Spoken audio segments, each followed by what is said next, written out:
Alright, back again with another raid guide in World of Warcraft for farming legacy content. We're going to be taking a look at SERPENTSHRINE CAVERN now. Keep going down the list here of Burning Crusade raids. So we're going to go ahead and be on our way. Fastest way to get to SERPENTSHRINE CAVERN is going to be to take the portal to Shatrath in your respective portal room if you're Horde or Alliance.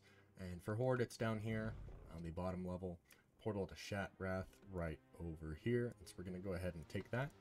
Now this is going to take us to Shatrath City in Terakar Forest, but we are going to need to travel up here to Zanger Marsh. So not a super long flight, doesn't take super long to get there. This raid is luckily nice and close, unlike a couple of the other ones. So we're just going to travel over to Zanger Marsh. Alright, here we are in Zanger Marsh. It's one of the coolest zones in the game. It's one of my favorites, actually. Just a very nice atmosphere in here, you know. It's like a big old swamp with a lot of mushrooms, basically. So, we're going to be traveling over here to this little dungeon entrance. You'll see it doesn't show a raid entrance. That is because there's a bunch of entrances to a bunch of dungeons and the raid down here. So we're going to travel to the middle of the Serpent Lake here, the Coilfang Reservoir. And I will show you how to get to the actual instances. This one is a little confusing, and when I first started playing, this one did take me a little bit to actually figure out.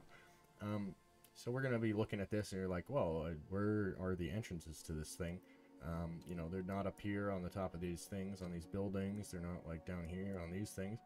That is because they're actually underwater. So what you're going to do is you're going to go straight to the middle of this big structure here, and you're going to start swimming down. Now, I'm a druid, so I'm going to be able to swim a little bit faster.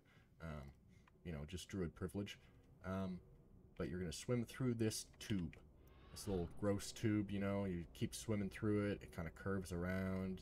You just keep on going until you come out the other side at a underground little lake here. And you're going to swim out to the shore, and here you are inside the Coilfang Reservoir. Now, the Coilfang Reservoir has multiple instances located inside of it. Straight ahead, we're going to have the entrance to SERPENTSHRINE Cavern.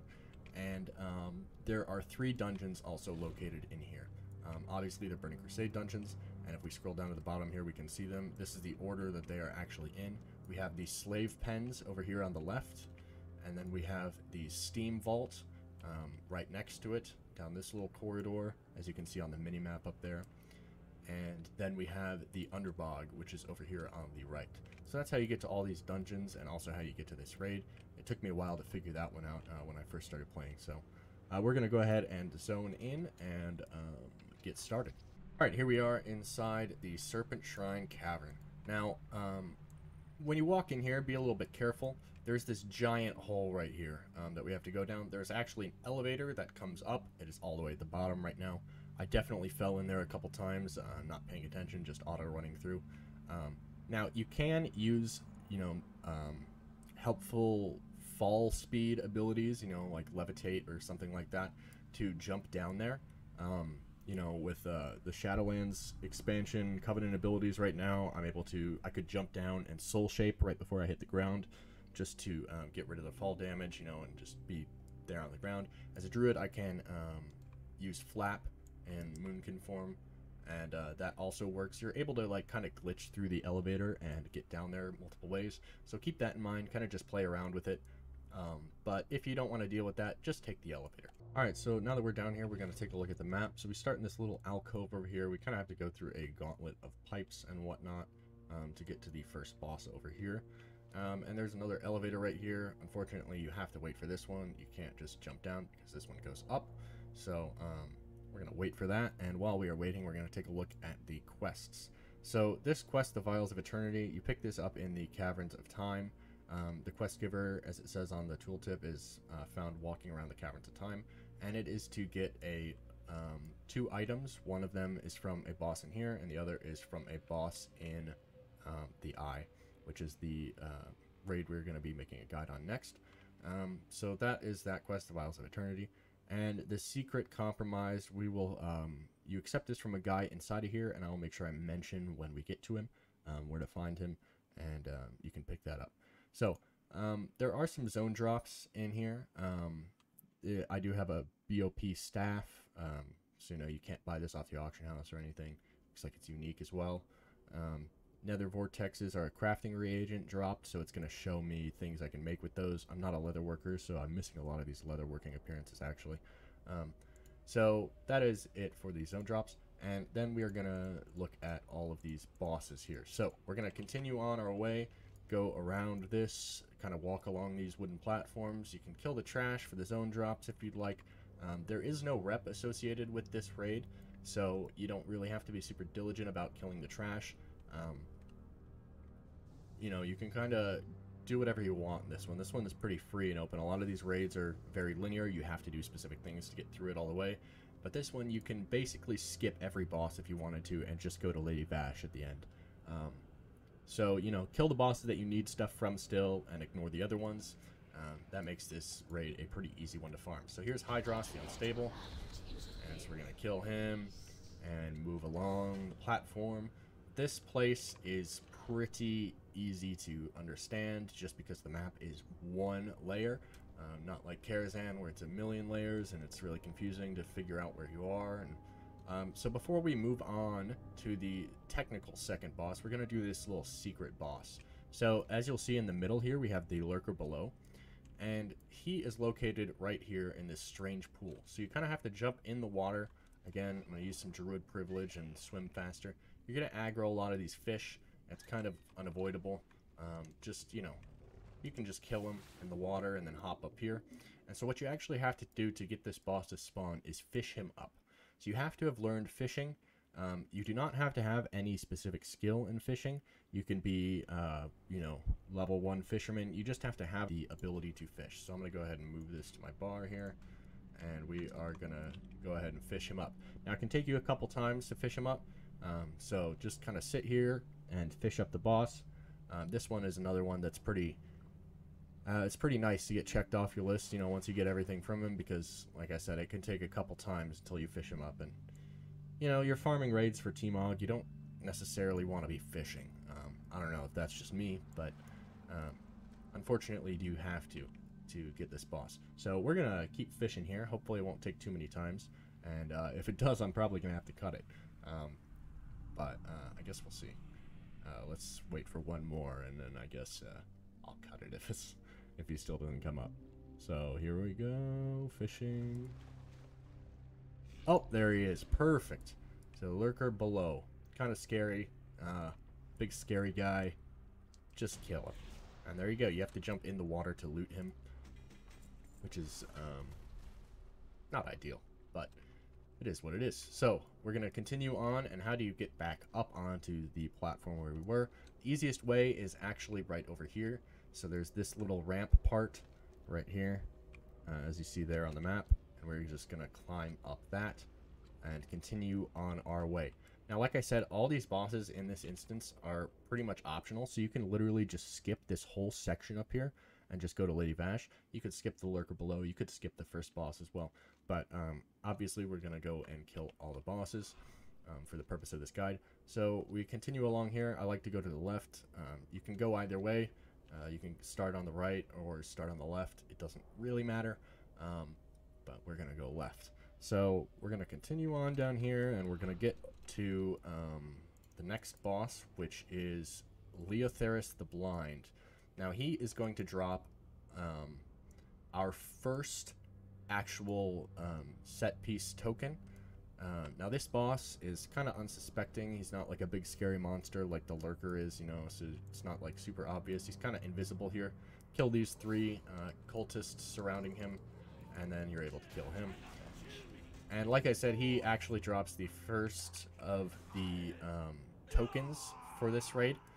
And so I will explain those when we get to the end. And I will show you what to do with them and how to use them to get your set pieces. So we're going to just continue on. This place, pretty simple. I'm going to keep saying that because, you know, it's nice. It's nice to be able to do one of these guides and have it be a pretty simple place. Some of these past ones have been a little bit grueling to record. A lot of stuff in them. And they're definitely grueling for me to figure out when I first started playing. So hopefully these guides have been helpful. So here we are, second boss, or next boss in this section, Fathom Lord Carathress. Right here, another kind of unsuspecting guy just sitting there. So we kill him, And that quest that I mentioned that we pick up in here is actually from this guy that gets out of the cage right there after you kill him. So Seeker, or not Seeker, Seer Olam, you're able to accept the secret compromised from him, and you know, you free him and he gives you a nice little quest. So that is it for the quests. We're going to continue along. Again, just a linear path, and we're going to get to the third and final boss in this section. Fathomlord Carathress, by the way, drops the pants token. So Leotheris drops the gloves, and Fathomlord drops the pants. And Morgrim drops not a set piece token, which is this guy here, but a pet. You can drop a pet. The oh, I can't look at it because I'm in combat with these Murlocs. We're going to go ahead and look at the pet here. Nice little pet. A little sea monster guy. So that's what the big sea monster drops, is a little sea monster. So continue along here, and we're going to come out the other side. Again, you could have gone in this way and gone around the opposite way that I did. Completely up to you. Doesn't really matter, because either way, to get to Lady Vash, the final boss, you do have to go back to this little connector right here. So it's pretty much the same distance to travel either way. So we're going to go ahead and go over here. And now I've done this way too many times, kind of not paying attention when I was going through here and farming it. It's very easy to just keep following on your way down here and just skip past Lady Vash. There's literally nothing down here on this last platform, so don't go down there. But, you know, if you're not really paying attention, auto-running, I found myself doing that a lot. You're actually going to go over here to where this big bridge is, and you have to right-click on the bridge console. And like I said, you don't have to kill any of the bosses to be able to do that. You can literally just walk past all of them and click on that and get over to Lady Vash. So again, you can skip every boss. Completely up to you, completely up to what you actually need from each boss. So here we are, continuing on. Final boss, Lady Vash. And she drops another pet. Nice little gross, tall thing. And she also drops the Helm token. So she's going to be talking here, you know, saying some bullshit. Just kill her. And there you go. Looks like we got the Helm token. And that is it for Serpentshrine Cavern. I will show you now what to do with the tokens and how to redeem them to get the pieces for your set. If we look at the sets real quick, Serpentshrine Cavern, this is what the Druid set looks like, and it also gives you this Merciless Gladiator's Dragonhide armor. Again, it's just a recolor of it, but the PvP version. So I'll show you how to get those in this next little section. I'm going to go back to Orgrimmar because we actually have to travel to a vendor to turn some of these in.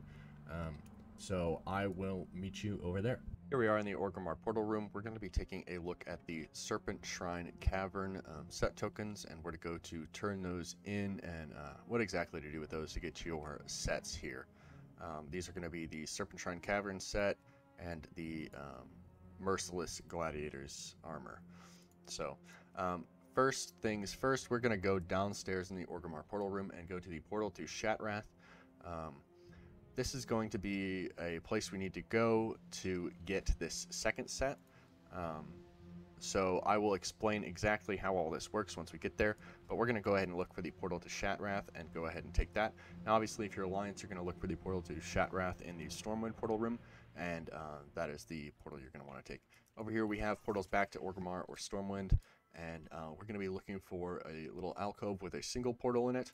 Right over here, portal to the Isle of Keldanos. Where is the Isle of Keldanos? If we look at our map, we are at the very top of the Eastern Kingdoms. So that is where the Isle is located. And the reason we're here is because we actually need some vendors that are located in this building across the way over here.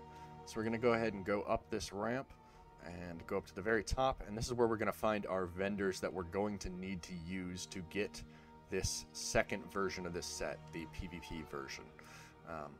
So here we are. Let's get into it. So there are two things you can do with each of your tokens. And you pick one of those things, and that is going to be the piece that you're going to get from your token.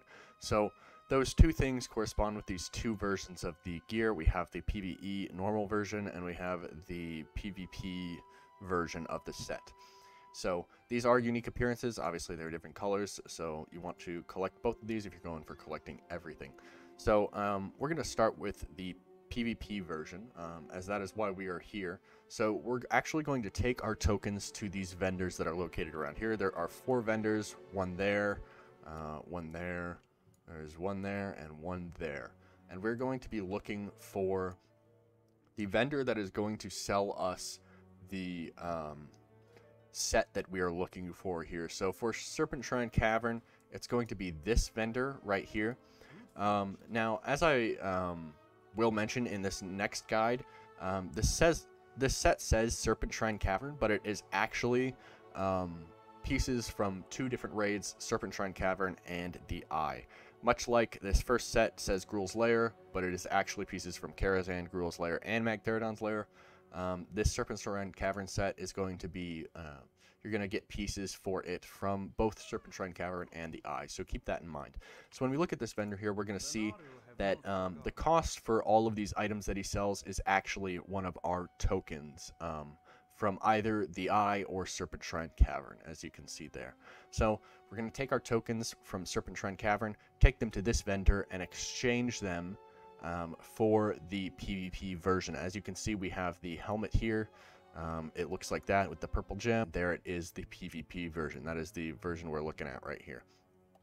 So this guy sells us this second set, the PvP version, the recolor, and he sells it to us in exchange for our tokens. So you want to not use your tokens and take them to this guy and exchange them for the PvP versions.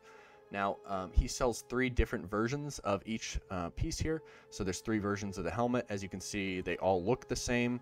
If I'm clicking on these to wear them, they all look exactly the same.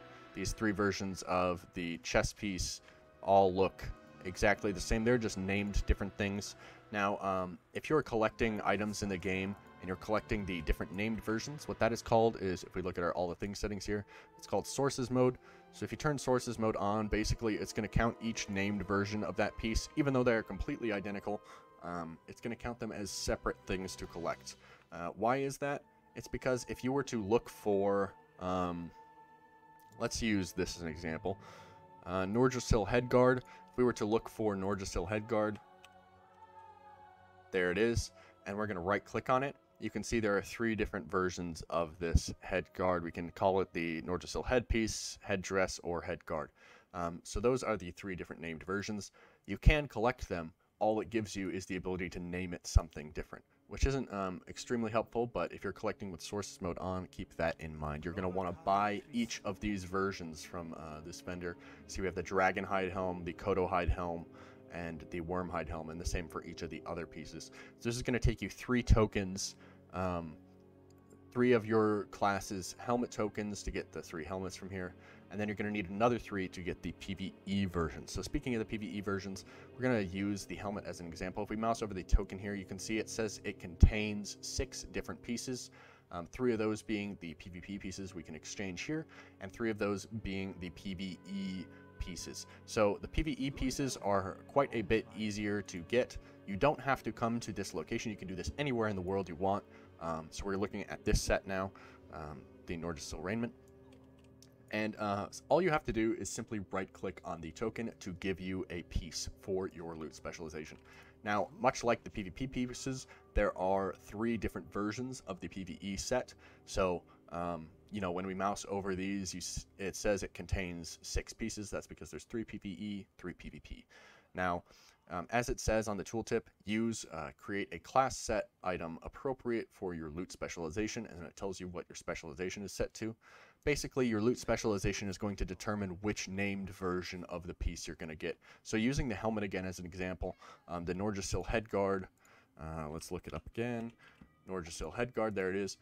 Our loot specialization is going to determine which named version it gives us. So headpiece, headdress, or headguard, that depends on our loot specialization. Our loot specialization is going to generally be set to your current specialization. Most classes, except for Druid, all classes except for Druid have 3 specializations, and therefore 3 loot specializations. Druid has 4, just because that's how Druid works, so they combined Feral and Guardian into 1, so there are still 3 options. So what you have to do is right-click on your portrait, go to your loot specialization, and change it to whichever named version you would want. So if we look at, let's say we're going to pick Restoration. Now we're going to look at the token here, and we're going to see which version this would give us. If we look at the little symbols on the very right next to the check mark of each of these pieces that we can get out of here, you will see the second one from the top says Nordrasil Headguard, and that has the little restoration symbol. So we know that if we were to use a token while set as restoration specialization, it would give us the Nordrasil Headguard appearance. Now, there is one more thing worth mentioning, and that is some extraneous pieces here. As you see, we have gloves, helmet, pants, shoulders, chest, and that is it. Just 3 versions of each of those. So that is 5 pieces. And if we look at our set here, we have 7 pieces. So where do you get these other pieces here? The Orca hide boots are one of them, and the girdle of Zatar is the other one. So I'm going to show you where you get those real quick. All right, so for any pieces that you might be missing on the PvE set, so this is pieces that do not have tokens for them, they're pretty easy to get. You actually get them as just normal item drops from bosses in the same raids that you get the tokens from. So for this second set, SERPENTSHRINE Cavern, it's going to be, like I said, SERPENTSHRINE Cavern and the Eye. So this pair of boots, Orca hide boots, is actually going to come from a boss in SERPENTSHRINE Cavern, Leotheris the Blind. There they are, the Orca hide boots. And the Eye actually has the belt, the girdle of Zatar, that drops from the Void Reaver right here. As you see, this is the appearance that you get. So any missing pieces on your PvE set are easy to get. You just collect them as you collect items from the raid, just from different bosses. They're just not in the form of tokens. Now, any pieces that you might be missing for the PvP set are a little bit different and a little bit more complicated.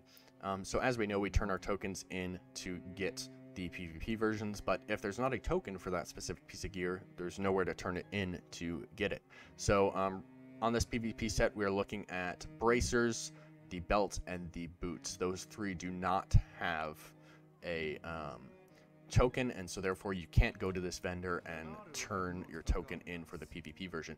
You actually have to get these pieces from a different source. Now, most of the time, the case for these extra pieces on a PvP set is that they will come from a vendor. This one is pretty simple. The SERPENTSHRINE Cavern set, you actually go to the vendor directly to the left of Olus over here, the guy we turned our tokens into, and you talk to Kairi, and she actually sells us these pieces for gold. These other items that this vendor sells are going to be used later on in our next guide. These are actually purchased with tokens, much like our other items, but you don't need to worry about those for this current set we're looking at. Just know that you will have to come back to her for some of your PvP pieces from a different raid, and I will make sure I talk about that in that guide. That is going to do it for this guide. Hopefully this was helpful. Hopefully I didn't, make this too long-winded. I'm trying to make these guides as short as possible, but I'm also trying to be as thorough as possible and make sure I explain everything that I would want explained, if I was starting out again. So that's going to do it. That was SERPENTSHRINE Cavern, and I will see you in the next one.